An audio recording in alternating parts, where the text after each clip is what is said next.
এই পৃথিবীতে যুগে যুগে আল্লাহকে যারা অস্বীকার করেছে, আল্লাহকে যারা বিভিন্ন কাজে চ্যালেঞ্জ জানিয়েছে, তাদের পরিণতি কেমন হয়েছে, কতটা ভয়ঙ্কর হয়েছে, আজকে আমরা এমনই 5 জন নিকৃষ্ট ব্যক্তির কথা জানব যারা আল্লাহর সাথে সরাসরি চ্যালেঞ্জ করেছিল। প্রথমেই 5 নম্বরে বলছি ট্যানক্রেডু ন্যাপস। ব্রাজিলের সাবেক নির্বাচিত এই প্রধানমন্ত্রী, সে কখনোই আল্লাহ তাআলা এবং নিজের অস্তিত্বকে বিশ্বাস করত না। একবার ব্রাজিলের শহর রিও ডি জেনেরোতে ভরা মজলিসে সিগারেটের ধোঁয়া উপরের দিকে ফেলতে ফেলতে সৃষ্টিকর্তাকে ব্যঙ্গ করে বলেছিল, গড, দ্যাটস ফর ইউ। হে ঈশ্বর, এটা তোমার জন্য। এবং আশ্চর্যের বিষয় হচ্ছে, সিগারেটের ধোঁয়া উপরের দিকে ছুঁড়তে ছুঁড়তে যে কথাটি বলেছিল এই ব্যক্তি, পরবর্তীতে সে ফুসফুসের ক্যান্সারে মারা গেল। ব্রাজিলের প্রধানমন্ত্রী নির্বাচনের সময় সে বলেছিল এই নির্বাচনে সে নিশ্চিতভাবেই জয়ী হবে, তার প্রধানমন্ত্রী হওয়া সময়ের ব্যাপার মাত্র। আর এই প্রধানমন্ত্রীর সিংহাসনে বসা স্বয়ং আল্লাহও তাকে থামাতে পারবেন না। আশ্চর্যের বিষয় হচ্ছে, ট্যানক্রেডু ন্যাপস প্রধানমন্ত্রী হয়েছে বটে, কিন্তু 1 ঘন্টা এমনকি 1 সেকেন্ডের জন্য সিংহাসনে বসতে পারেনি। শপথ নেয়ার আগের দিন হঠাৎ করে প্রচণ্ড অসুস্থ হয়ে টানা 38 দিন পর্যন্ত অসুস্থতার সাথে লড়াই করে শেষ পর্যন্ত মৃত্যুর কাছে হার মানে। 4 নম্বর, হজরত আদম আলাইহিসসালামের পুত্র কিয়াম।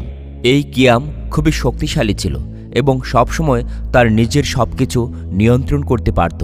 তার শক্তি সামর্থ্য দিয়ে সব কিছু করতে পারার কারণে একটা সময় তার মধ্যে অহংকার চলে আসে। সে নিজেকে খুবই মহান ভাবতে লাগলো। সে নিজেকে ভাবতে লাগলো, আমি যে জিনিসটাকে ভাঙতে চাই সেটাই আমি ভাঙতে পারবো, যেটা আমি উপড়ে ফেলতে চাই সেটাই আমি উপড়ে ফেলতে পারবো। আমার চেয়ে শক্তিশালী এই পৃথিবীতে আর কেউ নেই। যখন হজরত আদম আলাইহিসসালাম তার নিজের পুত্রের এমন অবস্থা বুঝতে পারলেন, অর্থাৎ তার চারিত্রিক বৈশিষ্ট্য এবং অহংকার বুঝতে পারলেন, তখন আদম আলাইহিসসালাম আল্লাহ তাআলার কাছে দোয়া করলেন, হে রাব্বুল আলামিন, আপনি আমাকে বারবার দোয়া করার কারণে একটি শক্তিশালী পুত্র সন্তান দান করেছিলেন, কিন্তু এখন সে অহংকারী হয়ে গেছে, সে বেশি দাম্ভিকতা দেখায়। হে রাব্বুল আলামিন, আপনি এমন কিছু করে দেখান যাতে করে কিয়াম বুঝতে পারে তার সব কিছুই বিফল যদি সে আল্লাহকে স্বীকার না করে। আল্লাহ তাআলা হজরত আদম আলাইহিসসালামের দোয়া কবুল করলেন। এরপর আল্লাহ তাআলা একটি ছোট্ট পতঙ্গ মাছি সৃষ্টি করলেন। এরপর কিয়াম যখন শুয়ে থাকত, তখন ছোট্ট একটা মাছি তার চেহারায় যে বসে থাকত। কিয়াম তাকে মারার চেষ্টা করত, কিন্তু বারবার নিজের হাত তার নিজের গায়ে লাগত, যে কারণে সে ঘুমোতে পারত না। ঘুম থেকে উঠে বসে পড়ত এবং একটা পর্যায়ে সে অনেকটা পেরেশান হয়ে গেল। তখন হজরত আদম আলাইহিসসালাম বললেন, হে পুত্র কিয়াম, তুই এত শক্তিশালী হওয়ার পরও এই মাছির উপর রাজত্ব করতে পারছিস না? সামান্য একটা মাছিকে তুই নিয়ন্ত্রণ করতে পারছিস না? তাহলে ভেবে দেখ, এত বড় দুনিয়াকে যে শাসন করছে সে কত মহাশক্তিশালী হবে। যখনই কিয়াম তার পিতা হজরত আদম আলাইহিসসালামের এমন কথা মর্মে মর্মে বুঝতে পারল, তখনই তার অহংকার, দাম্ভিকতা থেকে নিজেকে মুক্ত করে আল্লাহর কাছে তওবা করল। 3 নম্বরে বাদশাহ সাদ্দাত। সাদ্দাত ইরাম বিন শাম বিন নূহ আলাইহিসসালামের সন্তানদের মধ্য থেকে হয়েছিল। তার শাসন ওমান, ইয়ামেন, ওরদান আর উত্তর আরব পর্যন্ত ছড়িয়ে পড়েছিল। যখন তার ভাই সাদিদের মৃত্যু হয়ে যায়, তখন পুরো শাসন ব্যবস্থা সাদ্দাতের কাছে চলে আসে। এরপর সাদ্দাত সকল রাজা বাদশাহদের উপর নিজের নিয়ন্ত্রণ আরোপ করেছিল এবং নিজেকে সর্বময় ক্ষমতার অধিকারী বলে দাবি করেছিল। আর এভাবেই সমগ্র দক্ষিণ আরবও তার শাসনের মধ্যে যুক্ত হয়ে যায়। এমন একটা অবস্থা হয়েছিল যে তার শাসন ব্যবস্থাকে সর্বোচ্চ শিখরে নিয়ে গিয়েছিল। এই শাসন তাকে এতটা অবাধ্য, অহংকারী এবং নীচ বানিয়ে দিয়েছিল যে সে নিজেকে আল্লাহ তাআলার সমপর্যায়ের বলে দাবি করে বসে। কিন্তু সেই জমানার মুত্তাকিরা এবং আলেমরা তাকে আল্লাহর সর্বময় ক্ষমতার ব্যাপারে বারবার মনে করিয়ে দিচ্ছিল। তখন সে বলতে লাগলো, যখন আমার কাছে ধন, সম্পদ, শান, শওকত সবই আছে, তাহলে আমি কেন আল্লাহর ইবাদত করব? এই নাফরমান বাদশাহ সাদ্দাত নবীর মুখে শুনেছিল জান্নাত কেমন হবে, তার নিয়ামত এবং সৌন্দর্যতার দৃশ্য কেমন হবে এবং সেটা দেখতেই বা কেমন হবে। তারপর এই জমিনের উপর জান্নাত বানানোর মনস্থির করল। সে বলতো, আমার সেই জান্নাতের প্রয়োজন নেই যেটা আল্লাহ তাআলা নিজে বানিয়েছেন। আমি এবার জান্নাত বানাবো যে জান্নাতে আমি থাকব। এজন্যই আমি এমন জান্নাত এই পৃথিবীতে আমি বানাবো।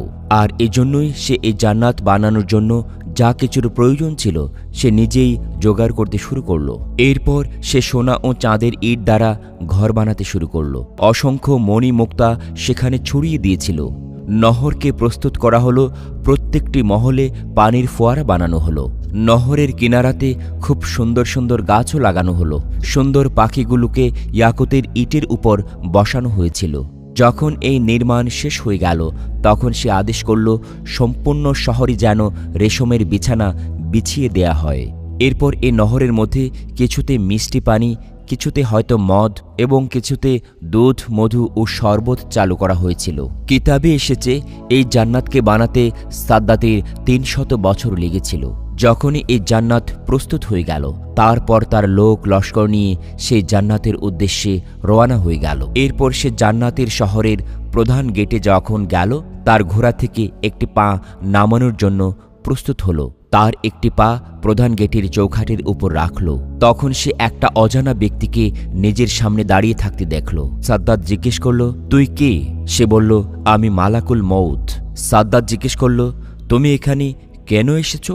মালাকুল মউত বলতে লাগলো, তোর জানকে বের করতে। তখন সাদ্দাত বলল, আমাকে এতটুকু সময় দেয়া হোক যাতে করে আমি নিজের চোখে আমার নিজের হাতে বানানো জান্নাতকে দেখতে পারি। তখন জবাব আসলো, আমাকে এমন আদেশ দেয়া হয়নি।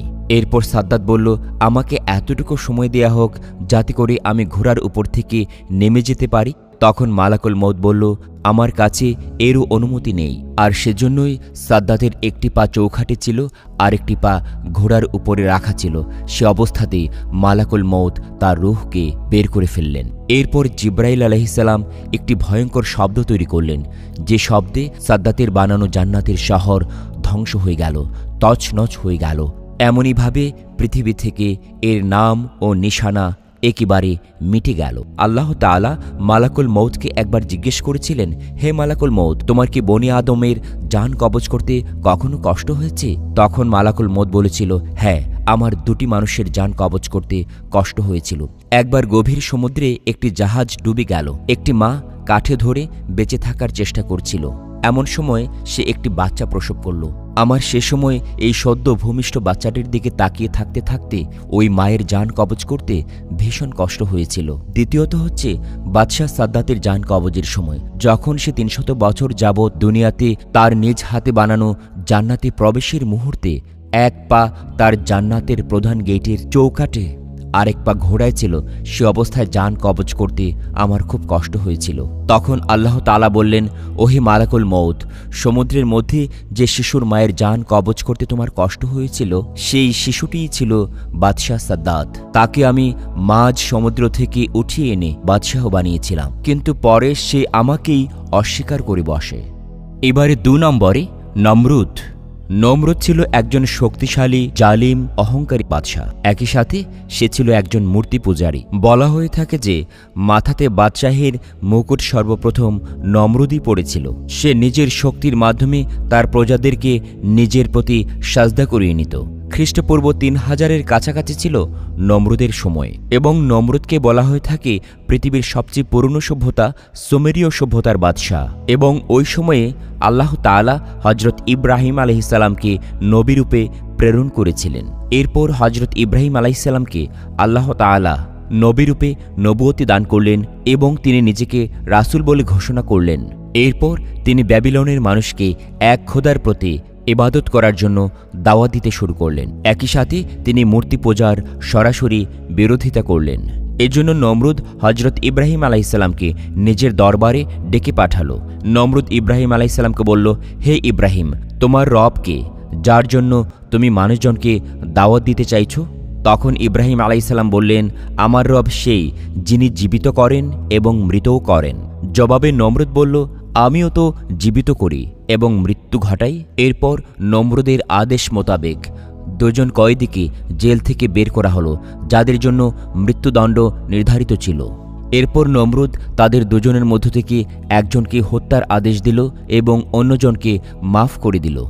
এর মাধ্যমে নমরুদ এটাই প্রমাণ করতে চাইল যে সে যে কাউকে জীবিত করতে পারে অথবা মৃত্যু ঘটাতে পারে। হজরত ইব্রাহিম আলাইহিসসালাম ভাবলেন, নমরুদের সাথে যদি এই জীবন মৃত্যু নিয়ে বিতর্ক করেন তাহলে তার মূল উদ্দেশ্য ব্যাহত হবে।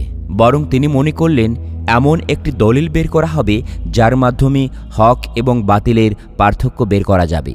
এরপর ইব্রাহিম আলাইহিসসালাম নমরুদকে বললেন, আল্লাহ তাআলা সূর্যকে পূর্ব দিকে উদিত করেন, আপনি সূর্যকে পশ্চিম দিকে উদিত করে দেখান।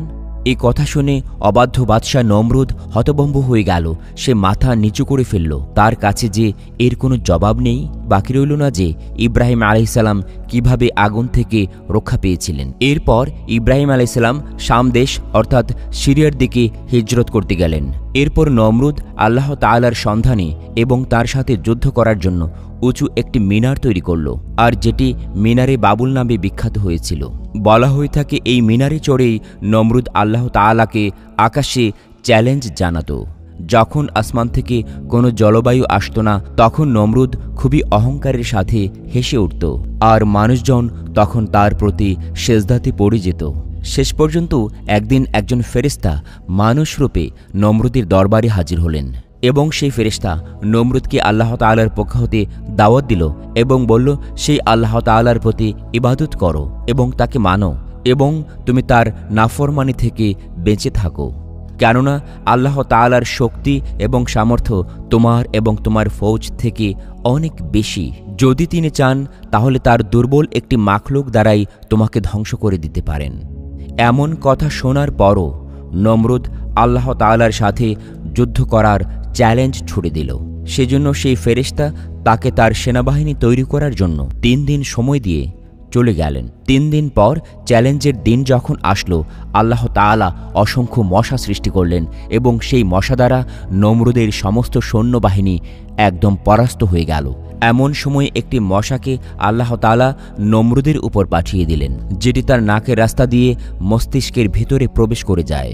এরপর নমরুদ যন্ত্রণাতে একেবারে অজ্ঞান হয়ে যায়। যখন তার মাথাতে হাতুড়ি দিয়ে মারত তখন সেই মশাটি কিছু সময়ের জন্য শান্ত থাকত। এরপর মশাটি আবার কামড়াতে শুরু করলে সে হাতুড়ি দিয়ে আবার মাথায় আঘাত করত। এজন্য সে একটি লোকই নিয়োগ করেছিল যার কাজ হবে সবসময় তার মাথায় হাতুড়ি দিয়ে আঘাত করা। বলা হয়ে থাকে নমরুদের দরবারে কেউ যদি আসত তখন তাকে চুমু খাওয়ার পরিবর্তে তার জুতো দিয়ে তার মাথায় আঘাত করতে বলতো।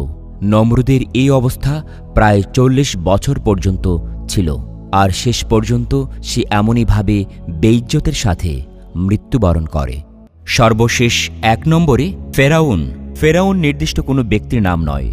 প্রাচীন মিশরের বাদশাহ যারা ছিল তাদের প্রত্যেককেই ফেরাউন বলা হচ্ছে।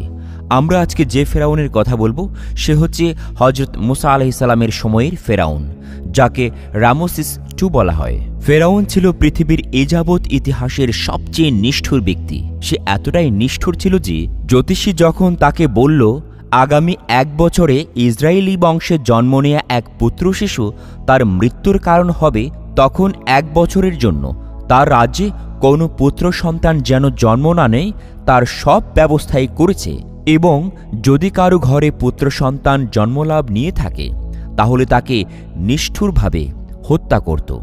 কাউকে পানিতে ফেলে দিই, কাউকে আগুনে পুড়ি, কাউকে আছাড় দিই, অথবা কাউকে জীবন্ত জবাই করে। অতি সাধারণ এক পরিবার থেকে উঠে এসে মিশরের বাদশাহ হওয়ার পর সে নিজেকে খোদা বলে দাবি করল, এবং এই খোদা বলে দাবি করার পূর্বে সে 40 বছর তার রাজ্যে জ্ঞানলাভ শিক্ষালাভ বন্ধ করে দিল, যাতে করে প্রজাসাধারণ অশিক্ষিত গণ্ডমূর্খ থেকে যায়। দিনের পর দিন, বছরের পর বছর, যুগের পর যুগ ফেরাউনকে প্রজাসাধারণ খোদা বলে মেনে নিল। তাদের প্রত্যেকের ঘরেই ফেরাউনের মূর্তি স্থাপন করল। আর যদি কেউ ফেরাউনের আদেশ অমান্য করত তাকে নিশ্চিতভাবেই গর্দান দেয়া হতো। কিন্তু সব কিছুরই একটা শেষ আছে, ফেরাউনেরও শেষ আছে। আল্লাহ তাআলার বিশেষ ইশারায়, বিশেষ কৌশলে ফেরাউনের সকল চেষ্টাকে ব্যর্থ করে দিয়ে তারই উজির ইমরানের ঘরে হজরত মুসা আলাইহিসসালামকে জন্ম দেয়া হলো, জ্যোতিষেরা যেটা বলেছিল ইসরায়েলি বংশের পুত্র শিশু আল্লাহ তাআলার মহিমা বোঝা দায়। সেই পুত্র শিশু হজরত মুসা আলাইহিসসালাম ফেরাউনের স্ত্রী হজরত আসিয়া আলাইহিসসালামের ঘরে পালিত হতে লাগলেন, বড় হলেন।